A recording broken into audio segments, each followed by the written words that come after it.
와우. 안녕하세요. 사단법인 한국복싱커미션 황현철입니다. 펀치라인 복싱 토크 명승부전 리뷰 오늘도 좋은 경기들로 여러분들 찾아뵙겠는데요. 오늘 소개해드릴 경기는 1980년 8월에 벌어졌던 WBA 주니어 웰터급 타이틀 매치입니다. 장기 집권을 하던 안토니오 세르반테스를 꺾고 아론 프라이어라는 신성이 이제 미국 시장 또 세계 시장에 떠오르는 그 경기를 준비를 했고요. 이 경기를 오늘 패널로 오신 임준배 위원님께서 추천을 해주셨습니다. 오늘 사단법인 한국복싱커미션 국제이사이시고 WBC 국제심판이신 임준배 위원님 나오셨습니다. 네, 안녕하세요 여러분. 그리고 복싱 매니아이신 코토바 서준환님 함께 계십니다. 네, 안녕하세요. 자, 세 명이서 단촐하게 출발해 보겠습니다. 이 경기 할 얘기가 참 많을 것 같아요. 사실 79년, 80년도에 레너드, 헤글러, 또 헌즈, 프라이어 이런 세계 복싱사에 빼놓을 수 없는 슈퍼스타들이 등장한 바로 그 해인데요. 그렇습니다. 70년대 초반부터 열풍을 불었던 라티노의 어떤 중남미의 아주 레전드급 복서들이 이제 70년대 초중반에 많이 나왔고 70년대 말부터 이제 80년대가 되면서 헤비급을 제외한 가운데 중량급 정도의 지금까지도 회자되고 있는 그런 걸출한 스타들이 이제 많이 나오는 시기죠. 특히 이제 미국 선수들.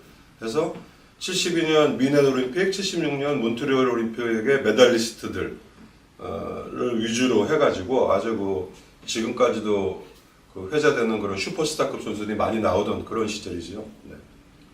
사실 이 프라이어가 세르반테스에게 도전할 당시에는 프라이어가 전적은 좋았죠. 네. 24전 전승 그리고 22KO 승을 기록을 하고 있었고 연속 KO 승을 꾸준히 이어오고 있을 때라 주목을 좀 받기는 했지만 프라이어는 라이트급 랭커였어요. 그렇죠. 네. 라이트급의 이제 WBA, WBC 랭크가 되어 있었고 공교롭게도 이 당시에 WBA 1위가 구상무 선수였습니다.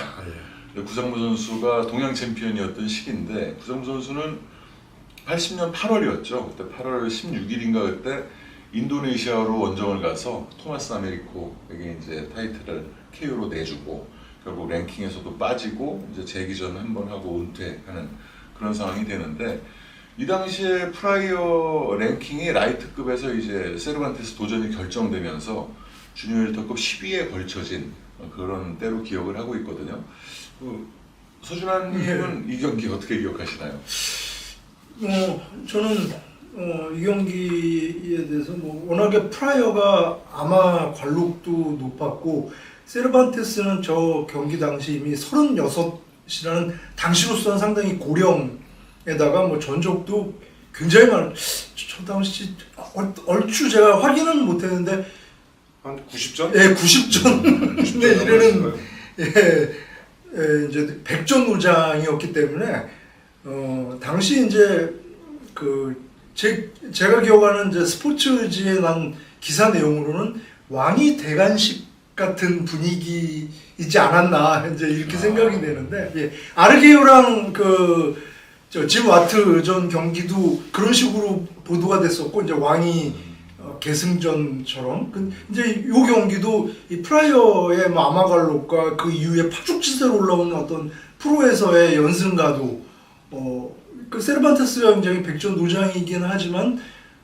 노쇠했기 때문에 신성에게 자기 왕위를 이제 물려주는 경기이지 않을까 하는 예상이 컸던 이제 그런 내용으로 기억하고 있습니다. 안토니오 세르반테스에 대해서 좀 설명을 해주시죠. 두 선수 배경을 진짜 기억나는 대로 말씀드리면 안토니오 세르반테스는 이제 우리나라 이창길 선수와도 또 방어전을 했기 때문에 우리에게도 좀 많이 알려진 선수인데 대기만성이죠. 대기만성형 선수로서 데뷔는 굉장히 오래전에 했지만 무명 시절이 굉장히 길었고 많은 전적을 쌓죠. 많은 전적을 쌓다가 첫 번째 세계도전은 이제 니코리노 로체 수비의 아주 달인 언터처블로 불렸던 니코리노 로체의 적재에 가서 도전을 했다가 선방을 했지만 판정패하고 그 이듬해인가요? 71년도인가요? 알폰소 프레이저가 이제 니코리노 로체에게 타이틀을 양도하죠. 그 알폰소 프레이저를 적재에 들어가가지고 10회 KO를 시키는데 5번, 6번 뭐 다운시키면서 아주 원사이드한 시합을 벌리면서 세계 타이틀을 이제 아마 프로 캐리어 한 10년쯤 됐을까요? 굉장히 아이가 오랜 그 무명 생활을 지내고 마침내 이제 세계 챔피언에 오르는데 세계 챔피언 올랐을 당시도 나이가 그 당시 나이로는 그렇게 적지 않은 나이였죠. 그래서 그 다음부터는 이제 제 실력을 발휘해가지고 파죽지세로 이제 타이틀 방어전을 해나가죠.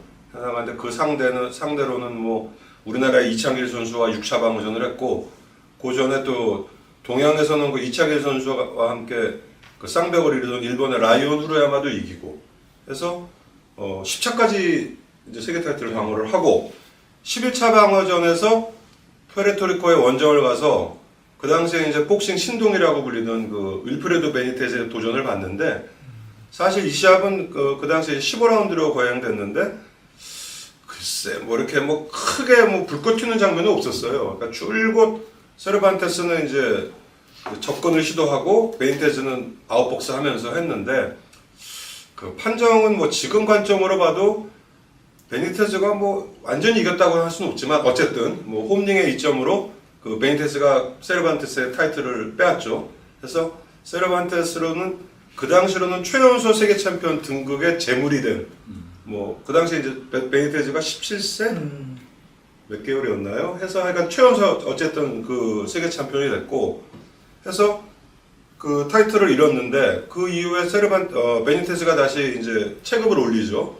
올리면서 그 카르로스 마리아 히메네즈라는 선수와 결정전을 해서 제2 직공기를 맞습니다. 제2 직공기를 맞는데 이 제2 직공기 맞았을 때는 이미 나이가 뭐 30대가 넘어갔고 그래서 초창기에 10번의 방어전은 상당히 나름 강적들과도 많이 했지만 뒤에 5차까지인가요? 6차까지 방어에 성공을 했는데 그때는 주로 이제 모르겠습니다. 이제 말년에 돈 벌러 다니려고 그러는지 우리나라에 원정 와서 김광민 선수와도 했고 또 태국에 원정 가서 뭐 전혀 무명이던 또 뭐 통타라는 선수와도 방어전을 했고 또 미국에 와서 도미니카 선수지만 미국에서 활동 중에 그 미켈 몬티아하고도 방어전을 했고 거기서 아주 혼인하게 아주 어려운 시합을 했는데 또 콜롬비아를 한번 불러서 또 하고 해서 어쨌든 말년은 약간 그 노련미로 이제 그 명맥을 유지하는 뭐 그런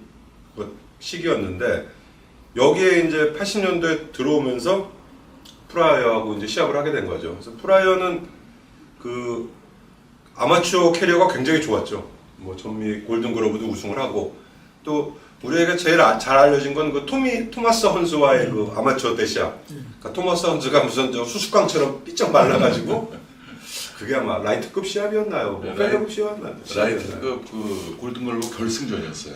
네. 그래서 뭐 올림픽에 나가리라고 뭐 했지만 또 하워드 데이비스에게 져가지고 또 올림픽 진출도 좌절되고 그 다음에 이제 80년도 모스크바 올림픽은 또 미국에서 보이콧해서 못 나가고 해서 사실 그 당시에 그 아까도 말씀드렸지만 미국의 그 프로에 들어온 그 유망주들은 대개 올림픽이나 이런 데서 메달을 딴 선수들이라 데뷔 전부터 그 굉장한 파이트 머니를 받고 했는데 사실 프라이어는 뭐 아마추어 경력이 길었지만 수상 경력이 좀 미쳐내가지고 이 프로 데뷔 시합 때 400달러 받았다고 하더라고요. 그러니까 뭐 레너드나 이런 선수에 비하면 정말 레너드가 5만 불. 예, 400불 받고 했는데 그리고 이제 시합도 어떤 그 중앙이 아닌 자기 고향인 신시내티 이쪽에서 위주로 하고 어떻게 보면 이제 실력보다는 좀 대접을 잘 받지 못한 하지만 아까 황 대표님 말씀하신 대로 24연승에 22KO전에 파죽지세로 이제 올라와서 원래 라이트급이었지만 라이트급에서는 좀 매치메이커가 매치가 성사가 안 되니까 한 체급을 올려가지고 이제 지금의 슈퍼라이트 주니어 벨트 안토니오 세르반테스에게 도전을 한 경기인데 이 경기는 서준환 씨 말씀대로 뭔가 이렇게 자연스러운 이제 왕위 계승이 약간 그런 분위기였고 이날 이제 같은 날 그 미국에서 다른 지역에서는 또 3대 세계 타이틀 매치가 열려가지고 그 당시 아마 ABC 방송이었는데 이연 방송을 했던 그런 기억이 나는 그런 경기입니다. 아론 프라이어에 대해서 어떻게 기억하시나요? 아론 프라이어 하면은 뭐 제가 이제 웃음이 나오는 이유가 악역이죠 뭐. 아론 프라이어는 한국 팬한테는 이제 악역일 수밖에 없는 것이 이제 김상현 세계 복싱 팬은 악역 아니에요? 그럴까요? 이제 김상현 선수의 은퇴전 때 참 너무 무참한 KO씬을 TKO긴 했지만 아무튼 그렇게 보여줬고 링의 백작 아르게요 전에 두 판 그 경기에서 확실한 이제 악역의 활용 점정을 찍었다고나 할까요?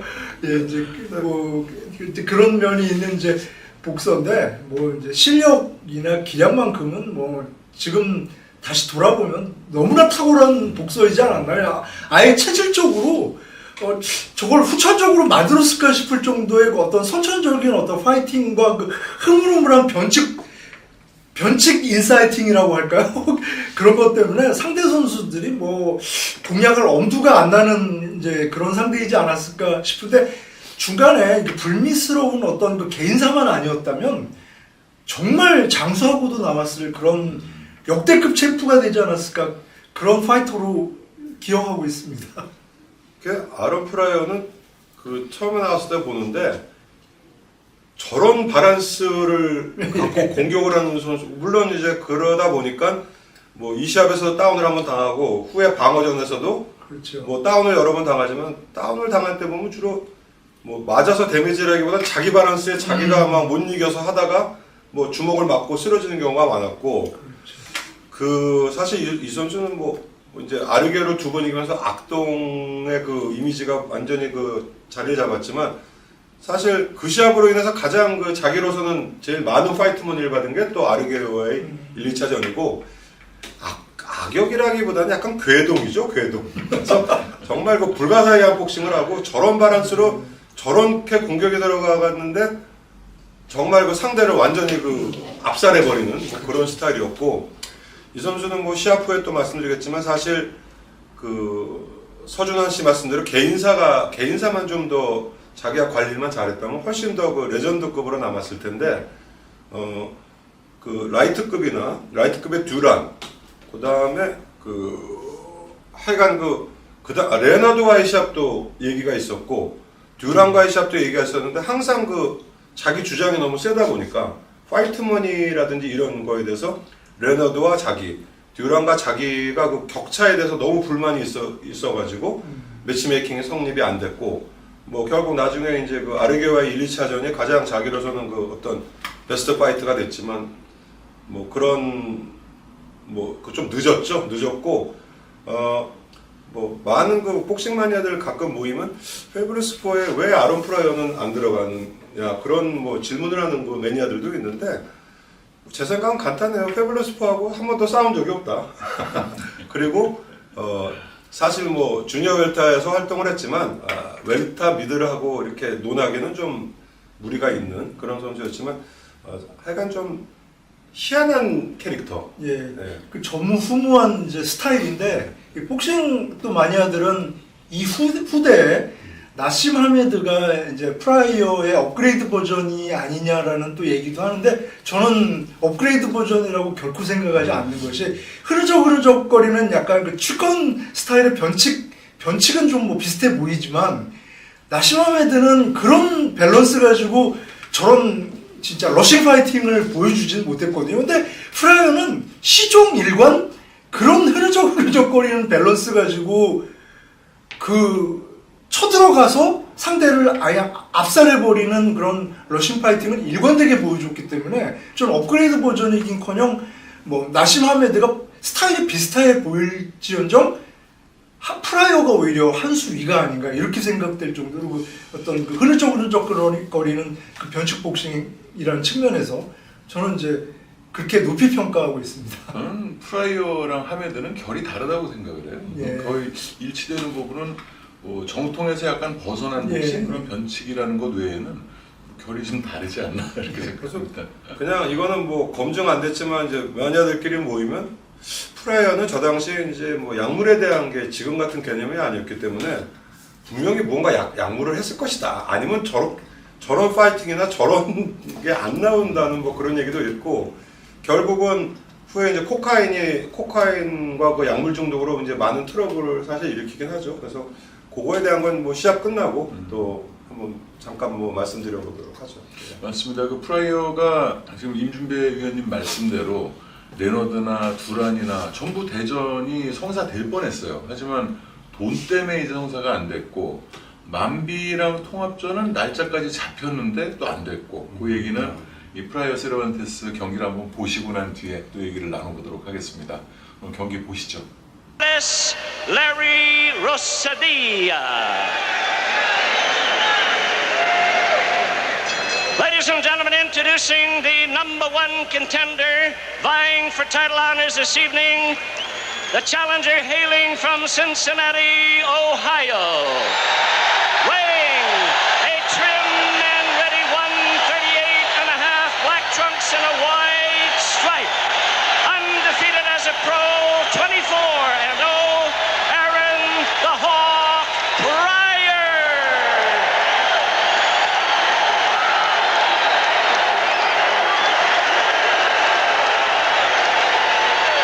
Ladies and gentlemen, his opponent really needing no introduction, the great defending champion from Barranquilla in Colombia. A trim and ready 139.25 with white trunks and a black stripe.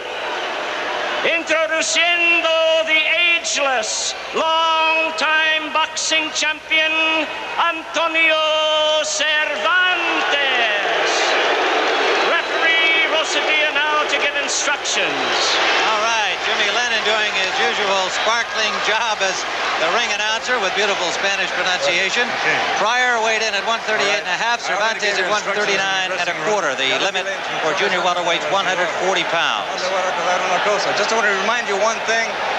When you're tied up in a clinch, I'm going to say one word, that's break, and that means stop punching, let go, and take a step back. Cuando digo break, quiero decir que suelte y se separe, eh? I want a good, clean fight, una limpia pelea. Buena suerte, shake hands. All right, Aaron Pryor, ranked number 5 by the WBA, number 4 by the WBC, moving up from the lightweight ranks. That's where he held those ratings and still does. He is moving up 5 pounds in weight to go after this title. He felt that he was not going to get an opportunity against either Hilmer Kenty or Jim Watt, the lightweight champions in the WBA and WBC, and so decided to take his title opportunity at this weight, 5 pounds higher than his normal weight. Antonio Cervantes, according to Ring Magazine, 85 wins, 9 defeats, 3 draws, 40 knockouts, almost half of his victories by KO. Aaron Pryor, 24-0 with 22 knockouts, including 16 in a row. And we're underway with round 1, and Pryor comes right at him like everybody expected, including the champion. In Cervantes, you will see a very relaxed fighter, no matter what kind of a buzzsaw attack Pryor puts on him. And he's getting that buzzsaw attack right away.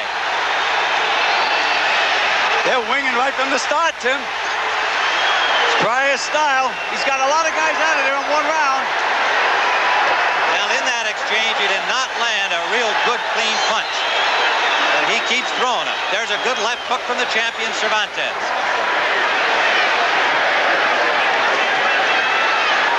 Right hand lead from Pryor, landed to the chin of Cervantes. Gil, I guess the question would be, can young Pryor keep up a pace like this? I don't think anybody could keep up this kind of pace, and I noticed that Cervantes has been very cool with this opening hurricane attack. It hasn't phased him a bit. Pryor is 25 years of age. Cervantes, well, nobody's really sure. He's listed at 34. He could be 40 years of age. He also says he's had more than 120 fights. Officially, this is his 98th professional bout.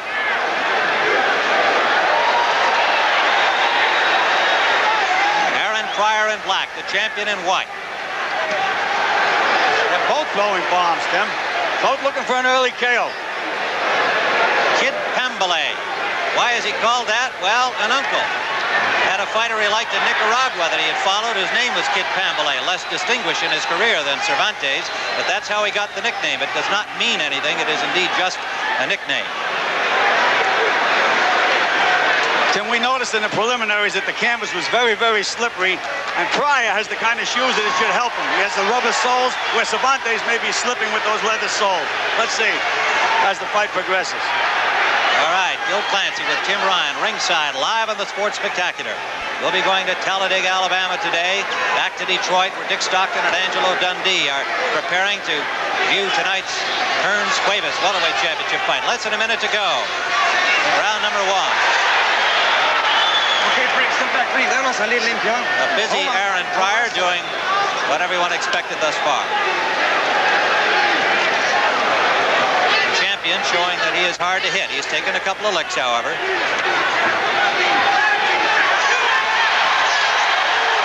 Pryor took a right hand counter-punching from the champion. And the referee called it a knockdown. Yes, His he glove did. hit the canvas. And I thought it was, too. Well, Didn't catch him clean, but it was enough to send him down. well, the rule says any part of your body but your feet hits the canvas, it's a knockdown. And his glove did go down. He took the mandatory 8 count, but came out showing that he wasn't hurt at all, and I really don't think he was. Final seconds of round 1.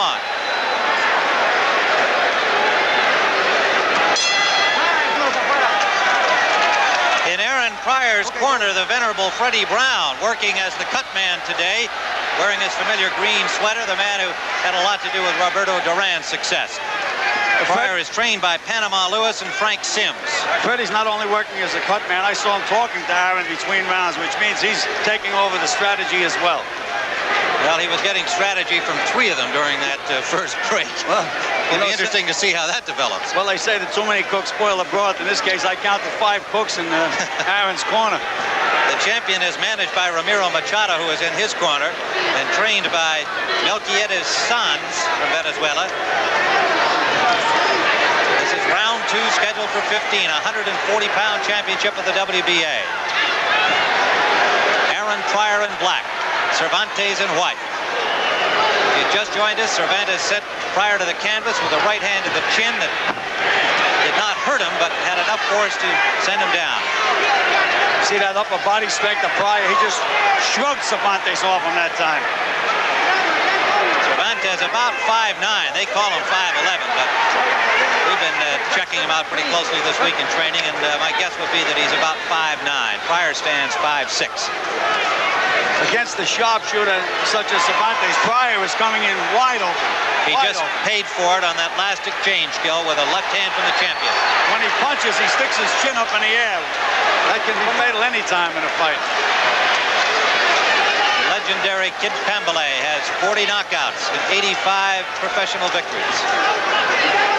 Pryor, the man who lost 2 close fights in the Olympic trials to Howard Davis a few years back, has a bunch of wins over the now champion Hilmer Kenty, and also beat Thomas Hearns, the man who fights tonight in Detroit for the championship against Pepino Cuevas for the welterweight division, WBA. Under a minute to go in round number 2.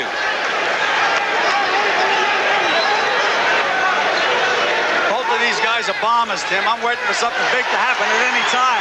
You might see it there as the champion appeared to be staggered by the combination, but has recovered well. But he was moved by the combination from Aaron Pryor. Break, let him out clean, huh?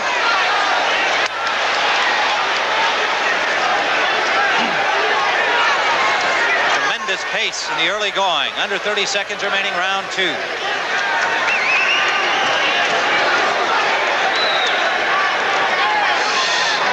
Gil, you and I were talking before the fight. Cervantes reminding me so much of Jose Napoles, who had, I think, the great nickname was so appropriate to him, Mantequilla, butter. And smooth as butter. Yes, he is. Final seconds of round number 2.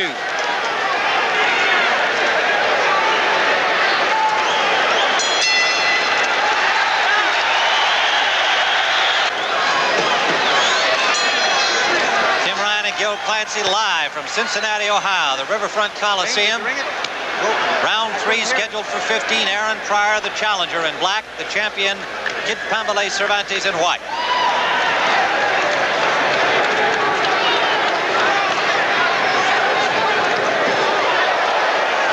Pryor yet to taste defeat. The champion in his 21st title bout. He's won 18 and lost twice in championship action, losing to Wilfredo Benitez.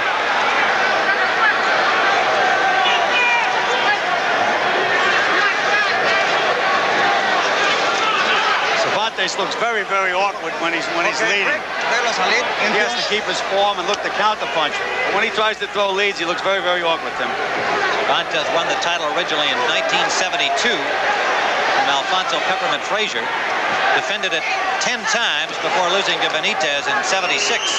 Then he won the vacant crown in 1977 from Carlos Jimenez and has defended it 6 times successfully since. Pryor digging to the body with an effective flurry. Cervantes standing there right with him. Digging a left hook to the body. There's that whirlwind Pryor attack. You don't know where they're coming from, and he just ran into a good right hand. Okay, break. Straight right hand. There is some blood above the right eye of Cervantes. Cervantes has a bad cut over his right eye. Okay, let him out. And it's running down, Tim. It could bother him, could affect his vision. It's a bad cut. Good right hand from Cervantes. He knows he's in trouble with that cut. Pryor will not let up. Well, we said Pryor was a good finisher, Tim. They come from all over. Round number 3. The champion back to the ropes, and the blood flowing into his right eye. Pryor keeping relentless pressure on, but takes another right hand. Cervantes has not been able to hurt him since that. Well, he didn't even hurt him on the knockdown punch. But Tim, nobody could keep up this pace for 15 rounds. This fight definitely is going to end in a knockout. I'm going right out on a limb. That's the under way a it minute is. to go in round 3, Gil. A lot of blood from the eye of Cervantes. The cut appears to be above the right eye, and it's running into the eye. It's a bad cut. Cervantes finally tying Pryor up. First time he's done that here, despite being in so much trouble. Under 30 seconds to go, round 3.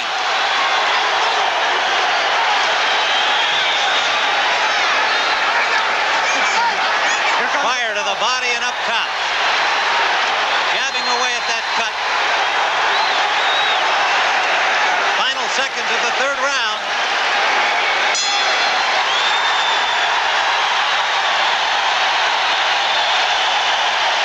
Didn't hear you. On the attack, there's a right hand, and that punch opened the cut over the right eye. The upper corner of the right eyebrow, the champion Cervantes. And his handlers, Melquiades Sanz, worked feverishly on him between rounds, but it is bleeding again already. Tim, it's a bad cut, and the referee did not go over to check the cut, nor did he call the doctor. And I guess he feels this is a championship fight. You've got to give the champion every chance. The referee is Larry Rosadilla from Los Angeles.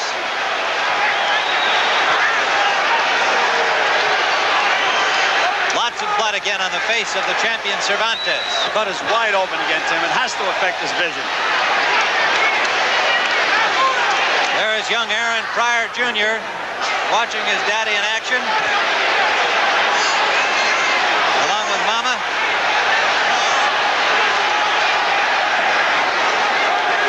Pryor forcing the issue as he has since the opening bell.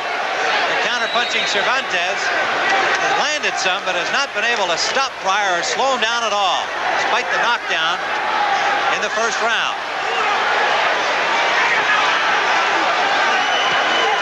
Good counter-punching right hand landed from Cervantes, but Pryor just right back with pressure. Just seems to brush them off, Tim, and he's changing his direction as he moves in, and that's confusing Cervantes. He's also jabbing pretty well for a guy that's considered a slugger. He's getting to that cut, and he landed a good combination. I told you, Pryor's a good finisher, Tim. He's got him down. Good finisher. A good punch. Tremendous right hand. Looked like an uppercut that sent the champion to the canvas, and he's trying to shake the cobweb. He might not make it up. He does not. It's all over.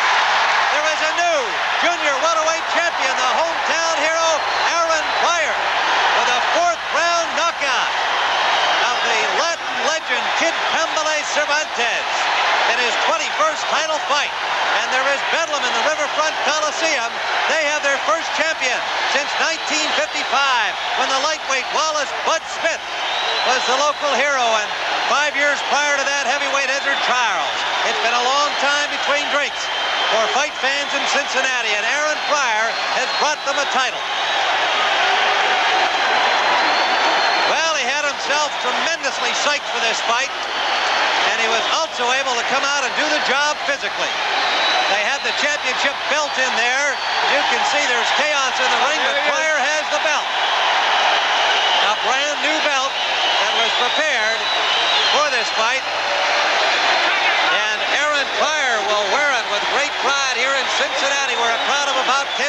Harrison is just going bananas. It's a hot, hot day in Cincinnati, and yet these people came indoors to the air-conditioned Riverfront Coliseum hoping to see a new Cincinnati champion. And they have one in 25-year-old Aaron Pryor, who moved up from the lightweight ranks to get this title shot, an optional defense for the champion Cervantes. And Pryor is on record as saying, even if he won it, he'd like to go back and win the lightweight crown.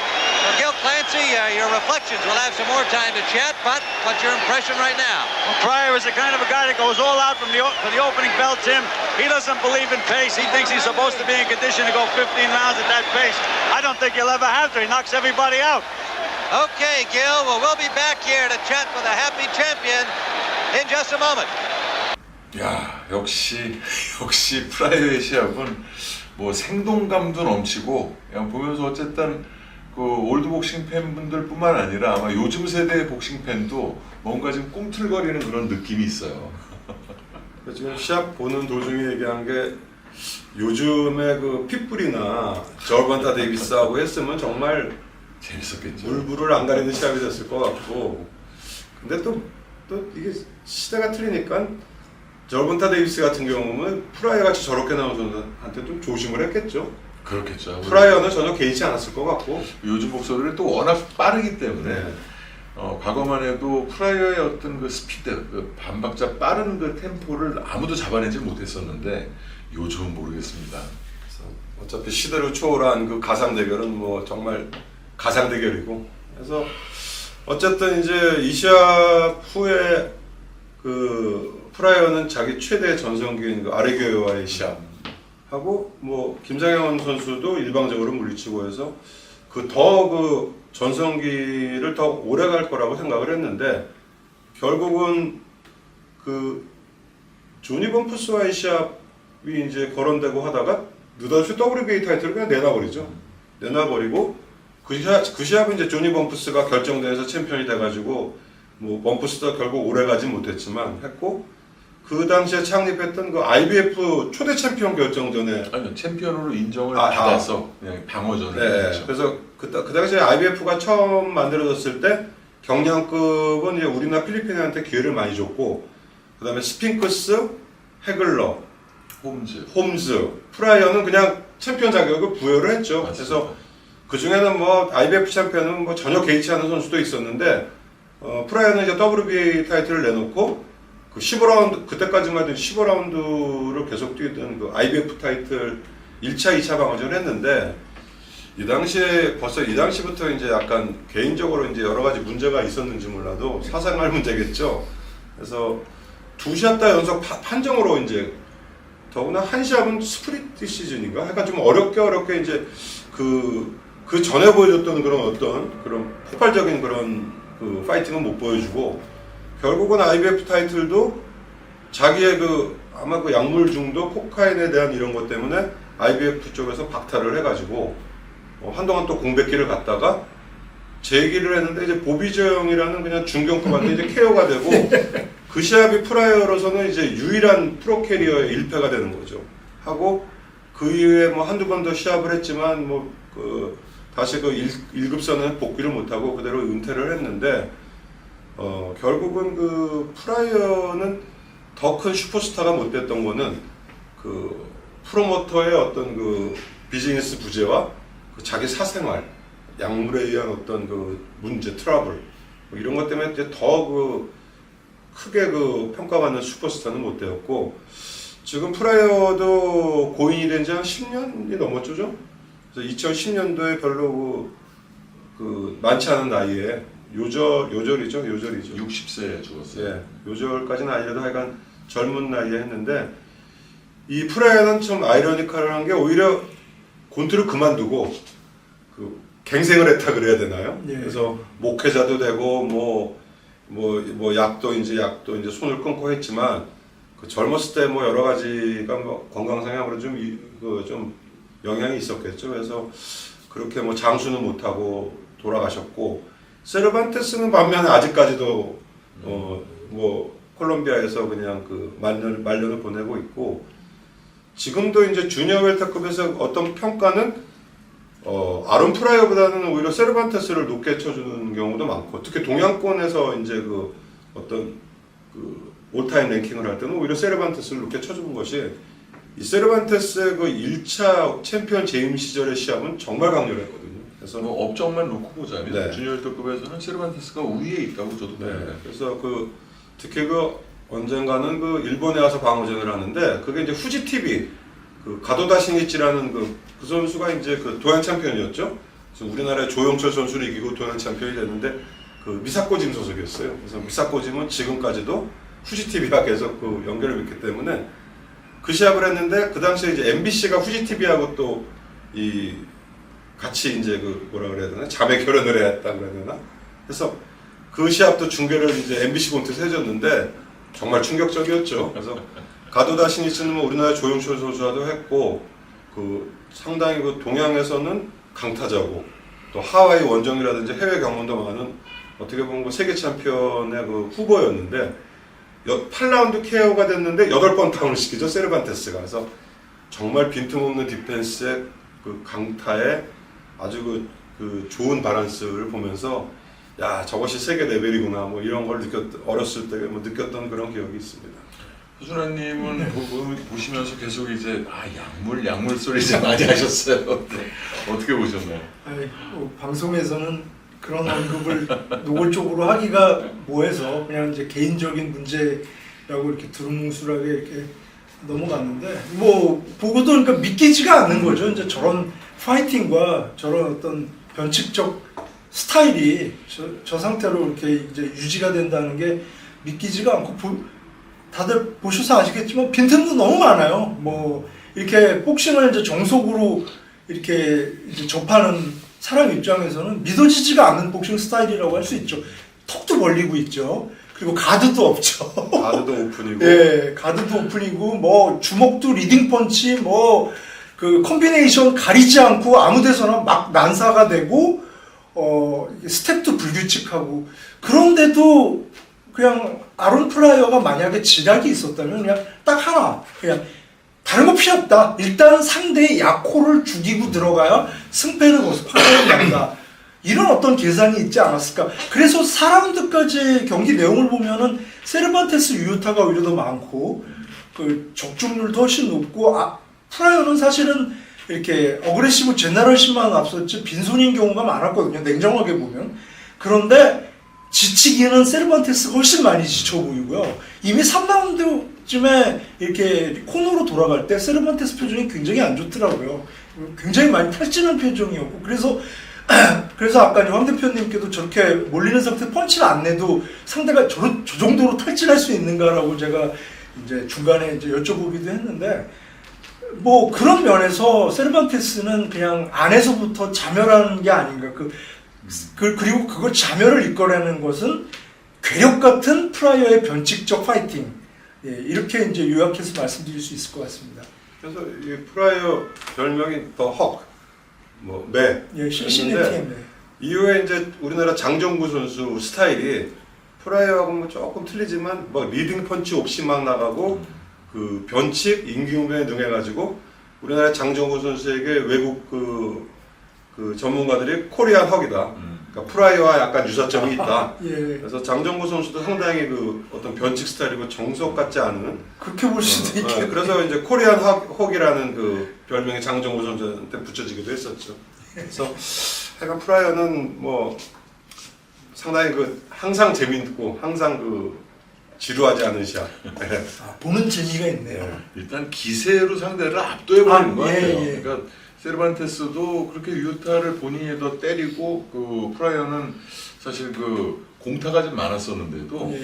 그 계속적으로 밀려 들어오는 그 프라이어의 압박에 좀 기가 좀 빠져버리는 게 아닌가, 그런 생각이 들어요. 아니, 그러니까 누가 봐도 밸런스라는 측면이나 이렇게 이렇게 가딩이나 이런 거 보면은 세르반테스를 높이 살 수밖에 없죠. 그런데도 그냥 4라운드에 그냥 어이없이 그 가드가 뚫리면서 예, 그 연타를 허용하자 그냥 무릎 꿇고 일어나지 못하는 거 보면은 그런 측면이 역시 많이 작용한 게 아닌가, 이렇게 생각이 되네요.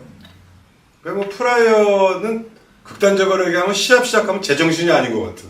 그래가지고 상대도 정신을 그냥 빼게 만드는 뭐 그랬던 것 같아요 그 당시에. 그래서 방송에서는 좀 노골적으로 표현하기가 어렵지만 뭐 좀 의심 가는 부분이 없지 않아 있는. 왜냐면은 맨정신으로 저런 에너지와 파이팅을 보일 수 있을까 약간 고개가 갸웃거리게 되거든요. 이게 약물을 하게 되면 가장 그 효과를 보는 것이 이제 매를 견디는 힘이나 회복력이거든요. 그렇죠. 근데 다운을 당하고도 저렇게 아무렇지도 않게 뭐 비단 이시아뿐이 아니고 뭐 두한 존슨이라든지 가메다 아키라든지 1라운드에 다운되고도 다운된 선수 같지 않은 예. 그런 그 회복을 보인다는 것은 뭐 의심할 그런 여지가 충분히 있다고 생각이 됩니다. 악교가메다전에서는 밸런스가 무너지면서 약간 반짝이성이었다면 요 세르반테스전에서 1라운드에 다운은 정말 카운터를 제대로 맞고 맞았어요. 예, 제대로 맞고 밸런스도 좀 엉성한 상태에서 그냥 넘어간 건데 그냥 다른 선수 같았으면 그대로 한 뭐 몇 초간 일어나지 못했을 펀치라고 저는 보이는데 그냥 용수철처럼 튕겨져 올라와서 막 그 제스처까지 써가면서 한 발 빙글빙글 해머 돌리듯 하는 제스처, 그 특유의 제스처죠. 시그니처 제스처죠. 프라이어의. 그런 거 보면은 뭐 보통 정신은 아니었던 것 같습니다. 프라이어가 참 그 아쉬운 게 워낙 그 돈에 대한 집착이 많았잖아요. 그러니까 올림픽에도 하우드 데이비스한테 지면서 최종 선발전에서 탈락을 했는데 몬트리올 올림픽에는 같이 갑니다. 대체 선수로 이제 합류를 해서 만일 부상을 이제 데이비스가 당하거나 하면 출전할 수 있는 그 권리를 확보해서 몬트리올 가지만 올림픽에 출전을 못하고 그리고 와서 데뷔전 할 때는 정말 형편없는 400불 그 대전료를 받고 데뷔를 하게 되는데 워낙 그 빅매치 또 큰 돈에 대한 본인의 그 뭐 당연한 욕심이죠 프로복서로서. 근데 이제 그게 결국은 이제 빅매치까지 성사가 못 되게 된 그런 이제 원인이 되는데 레너드와의 경기가 분명히 대전설이 오고 갔어요. 그때 이제 웰터급 타이틀 방어 상대로 이제 프라이어가 낙점이 돼서 처음에 제시된 게 50만 불이었다고 그래요. 근데 프라이어가 그 돈 받고는 안 하겠다고 했더니 WBC에서 중재를 해서 75만 불까지 올렸답니다. 근데 그것도 결국 이제 그 본인이 받아들이지 않아서 못하게 됐고 로베르토 두란은 이제 두란이 레너드를 이기고 챔피언이 됐을 때 새 체급을 이제 먹기 위해서 프라이어에게 도전을 하기로 했었는데 그때 이제 제시된 도전료가 75만 불이었대요. 근데 그걸 또 프라이어가 받아들이지 않아서 더 달라고 한 거겠죠. 뭐 100만 불을 채워달라고 했었는지 그래서 또 성사가 못 됐고 81년 2월에는 사울만비랑 날짜가 잡혔습니다. 그래서 통합 타이틀 매치를 하기로 하고 프라이어에게 이제 그 대전료 책정된 것이 100만 불이어서 프라이어도 이제 흔쾌하게 하기로 했는데 이때는 이제 프라이어 매니저가 무슨 사기권에 연루가 돼가지고 그러니까 지금으로 치면 뭐 그 대단한 대단위의 금융사기 뭐 그런 것 때문에 결국 그 시합 자체가 날아가 버렸다고 그래요. 그래서 이제 아론 프라이어랑 알렉시스 아르게오랑 할 때 프라이어가 160만 불 그리고 아르게오가 150만 불 그때도 같은 150만 불이 책정이 됐는데 자기가 조금이라도 더 받아야 되겠다고 그래서 챔피언이고 바베럼이 이제 탑랭크에서 10만 불을 더 얹어준 그리고 2차전 때 250만 불 정도를 프라이어가 받은 걸로 전해져 있고요. 그래서 이제 추후에 레이 맨시니가 라이트급 챔피언일 때 리빙스턴 브렘부를 이기면 프라이어랑 500만 불씩 받고 이제 경기를 하게 돼 있었어요.